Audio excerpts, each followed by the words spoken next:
현명하게 나이 먹기. 28이든 88이든 우리는 누구나 자기 자신에게 꼬리표를 하나 붙여놓고 살아갑니다. 그 꼬리표는 우리의 나이를 정의하며 때로는 그 숫자에 갇혀 현재의 자신을 평가하는 틀이 됩니다.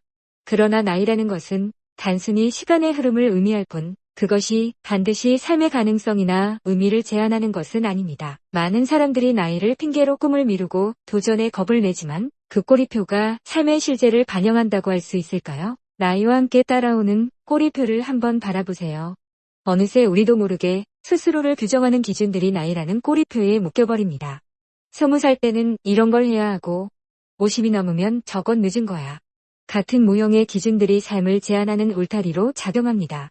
이 꼬리표를 재조정하는 것, 즉 나이에 관한 우리의 고정관념을 깨고 새로운 가능성을 다시 마주하는 일은 단순한 사고의 전환 그 이상입니다. 그것은 우리에게 삶을 다시 시작할 자유를 선물하는 일입니다. 사람들은 흔히 나이를 경험과 동일시합니다. 나이가 들수록 더 많은 경험을 쌓아야 한다고 생각하며 그렇지 못한 사람은 실패했다고 자책합니다. 그러나 경험은 나이와 정비례하지 않습니다. 나이가 많다고 해서 모든 사람이 지혜롭지는 않으며 나이가 적다고 해서 아무것도 모르는 것은 아닙니다. 진정한 경험은 내가 살아온 시간을 어떻게 바라보고 이해하는가에 달려 있습니다. 우리가 오랜 세월 쌓아온 습관들 중에는 자신을 제한하고 무기력하게 만드는 것들이 많습니다. 나이가 들었으니 이젠 새로운 걸 배우기엔 늦었다거나 내가 이런 걸 해도 소용없다는 생각들은 나이에 대한 부정적인 꼬리표의 산물입니다. 삶의 새로운 페이지를 여는 경험은 언제나 우리의 선택에 달려 있습니다. 나이와 관계없이 스스로를 다시 정의할 때 삶은 비로소 활력을 되찾습니다. 매년 생일이 돌아오면 어떤 사람은 다가오는 나이를 한탄하며 좋은 시절은 끝났다고 말합니다. 반대로 어떤 사람은 같은 나이 앞에서 이제부터 시작이라고 다짐합니다. 나이를 어떻게 받아들이느냐에 따라 우리의 삶은 전혀 다른 방향으로 나아갑니다. 이 두 가지 관점은 단순히 낙관과 비관의 차이가 아닙니다. 이는 삶을 바라보는 철학의 문제입니다. 나이를 단순히 숫자로 받아들이는 사람은 자신의 시간을 끝없는 가능성으로 여깁니다. 그들은 생일이 새로운 시작을 의미하며 80이든 90이든 매 순간이 삶의 절정이 될 수 있다고 믿습니다. 반면 나이를 후회와 무기력의 상징으로 여기는 사람은 이미 지나간 시간에 얽매여 현재를 놓치고 맙니다. 결국 무엇을 선택할 것인가는 우리 자신의 태도와 마음가짐에 달려 있습니다. 나이에 얽매이지 않는 삶을 살기 위해서는 몇 가지 실천적인 태도가 필요합니다. 새로운 것을 배우는데 두려움을 버리기. 나이가 들수록 새로운 것을 배우는 일이 더 어려워진다고 생각하기 쉽습니다. 그러나 배움의 즐거움은 나이와 무관합니다.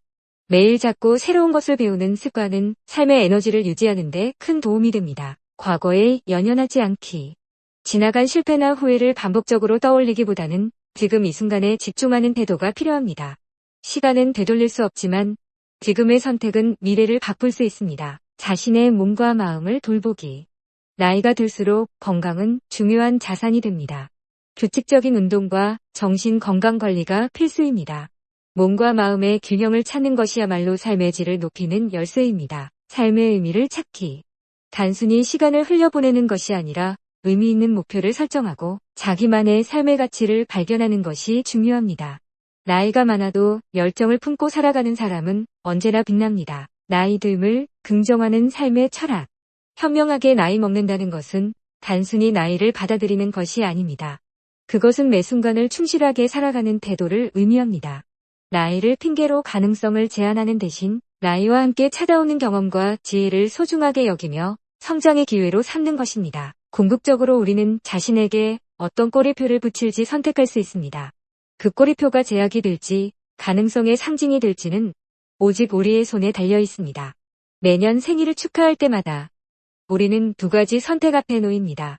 좋은 시절은 이미 끝났다고 생각할 것인지 아니면 이제부터가 진짜 시작이다라고 선언할 것인지 말입니다. 현명한 나이 됨이란 숫자가 아닌 삶의 깊이와 의미에 집중하는 것입니다. 나이가 들수록 더 많은 것을 경험하고 더 깊이 있는 사람이 되어가는 것.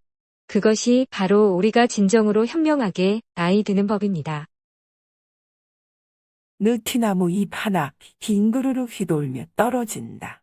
내 삶의 끝자락도 저와 같다. 어느 바람에 지는 줄 모르는 낙엽이 땅에 떨어지기까지는 순간이지만 그럼에도 자세히 관찰해보면 그것은 분명히 절규가 아니라 춤추는 모습이다. 낙엽지기 전의 마지막 모습은 어떠했을까? 아름다운 단풍이었다. 말년의 인생 모습도 낙엽처럼 화사하고 장엄한 파노라마이어라. 적어도 나의 경우에는 봄꽃보다 가을 단풍을 더 아름답게 본다. 아침 이슬도 아름답지만 해질 역의 저녁놀은 더 아름답다. 삶의 유혹과 죽음의 공포, 이 두 가지에서 벗어나고자 고민하는 것이 인생의 참 공부다. 죽음을 향해 가는 길이 늙음의 내리막길이다. 등산도 인생도 오르는 길 힘들지만 내려가는 길은 더더욱 어렵다. 그래서 삶의 길을 멋지게 내려가기 위해 늙음의 미학을 찾아보는 것이다. 늙음의 미학 제1장은 비움의 미학이다. 비움의 실천은 버림으로써 여백을 만드는 일이다. 버림이란 말이 맞지만 너무 냉혹하게 들릴 수도 있다. 점잖게 나눔이라 해도 좋다. 꽃이 비록 아름답지만 꽃을 버려야 열매를 맺을 수 있다. 처녀가 설령 아름답지만 처녀를 버려야 옥동자, 옥동녀를 낳을 수 있다. 죽음이란 버림의 끝이다. 성취의 청춘도 아름답지만 버림의 노년은 더욱 아름답다. 이것이 늙음의 미학이다. 주먹을 쥐고 태어나는 것은 세상에 대한 욕심이요, 손바닥을 펴고 죽는 것은 모든 소유로부터의 비움이다. 생의 가장 큰 가르침은 죽음이다. 선녀는 죽음으로써 인생의 진리를 깨우쳐준다. 채운다는 관점에서 보더라도 비운 만큼만 채울 수 있다. 집지한 게요, 방주구주다. 두 손으로 잡아보았자 두 개뿐이요. 놓으면 우주가 내 것인 것을. 늙음의 미학 제2장은 노련의 미학이다. 노련이란 단어에는 늙을로 자를 쓴다. 노자에는 노련하다는 의미가 있다. 오랜 세월의 경륜에서 오는 노하우가 있어 노인은 노련한 경험의 결정체다. 노인은 돌다리도 두들겨보고 건너는 신중함이 있다. 술을 마셔도 젊은이처럼 속수무책으로 쓰러지지 않는다. 그리하여 부동이란 별명이 붙은 것이다. 늙음의 미학 제3장은 점잖음의 미학이다. 노인이 되면 언행이 무겁되 어둡지 않다. 품격이 고상하되 야하지 않다. 그래서 점잖다라는 말이 성립된다. 곧 젊지 않다는 말이다. 젊은이처럼 감성에 쉬 휘둘리거나 분위기에 가볍게 흔들리지 않는다. 지하철을 공짜로 타고 다니는 지공사로서 젊은이의 잘못을 보고도 잘 나무라지 않으면 힘과 용기가 없어서가 아니라 그들도 그러한 시절을 겪어왔기 때문에 이해하고자 함이다. 점잖음, 그것은 중후한 인생의 완결이자 노인이 보여줄 수 있는 장엄한 아름다움이다. 늙음의 미학 제4장은 생각의 미학이다. 노인이 되면 이런저런 생각이 많다. 그러다 보니 했던 말을 또 하기도 한다. 하지만 그 생각은 일념통천 의지의 샘물이다. 늙은이는 늘 그 자리에 있는 이다. 생각이 깊고 많기 때문이다. 그저 자리만 차지하고 있는 게 아니라 세상을 염려하고 가문을 지키면서 늘 그 자리를 지키는 것이다. 사고의 고자는 늙을 노변에 속하며 생각하다는 뜻이다.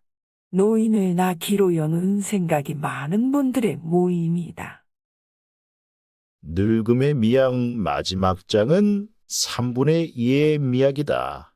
흔히 몸은 늙었어도 마음은 아직 청춘이라고 항변하는데 이 말은 사실이다. 정신의 나이는 육신의 나이의 3분의 2에 불과하다. 60세면 40세로 생각하고 90세면 60세로 생각한다. 마음마저 육신과 똑같이 늙었다고 생각하면 삶이 위축된다. 죽는 날까지 젊은이의 기상으로 살아가야 한다. 젊은 생각으로서 씩씩한 만년을 맞이해야 한다. 인류의 평균 연령이 급격히 늘어감에 따라 온 세상이 고령화 사회로 접어들고 있다. 퇴직의 새벽을 맞이하면 인생 리모델링을 반드시 해야 한다. 내 남은 인생의 가장 젊은 날이 바로 오늘이다. 어제 죽은 자가 그토록 소망하던 오늘이다. 영리하고 재주가 있는 사람을 일러 총명하다고 하는데, 총은 귀가 밝다는 뜻이며 명은 눈이 밝다는 뜻이다. 나이가 들면 눈과 귀가 어두워진다. 모든 기능이 저하되어 자세히 볼 수 없고 또렷하게 들을 수 없다. 하지만 문제없다. 쑥떡같이 얘기해도 찰떡같이 듣는 훈련을 평생 해온 그들이기 때문이다. 요즘의 젊은이들은 찰떡같이 얘기해도 쑥떡같이 건성으로 들어버리니 낭패다. 아름다움의 끝은 죽음이다. 단풍이 피 어느 이름 모를 바람에 느닷없이 똑 떨어지듯이 그렇게 죽는 것이 오복의 하나인 고종명이다. 죽고 사는 것이 달려있는 매우 위태한 고비를 일러 사생관도라 한다. 사관은 죽음의 관문인 것이다. 낙엽 지듯 관문을 통과하는 것이 고종명이다. 목숨이 끊어진다는 말은 식도인 목과 기도인 숨이 끊어진다는 말이다. 밥이 맛을 잃으면 30일 만에 죽게 되고 공기가 맛을 잃으면 3분 만에 죽게 된다. 순간의 유명이다. 나뭇잎 떨어지듯 정전되듯 눈 깜짝할 사이에 밝음과 어둠이 새벽별 보듯 또렷하다. 신의 품에 다가가는 아름다운 구속. 사유의 대자유, 자유의 대자유 속에서 늙어가는 즐거움을 그대는 아는가?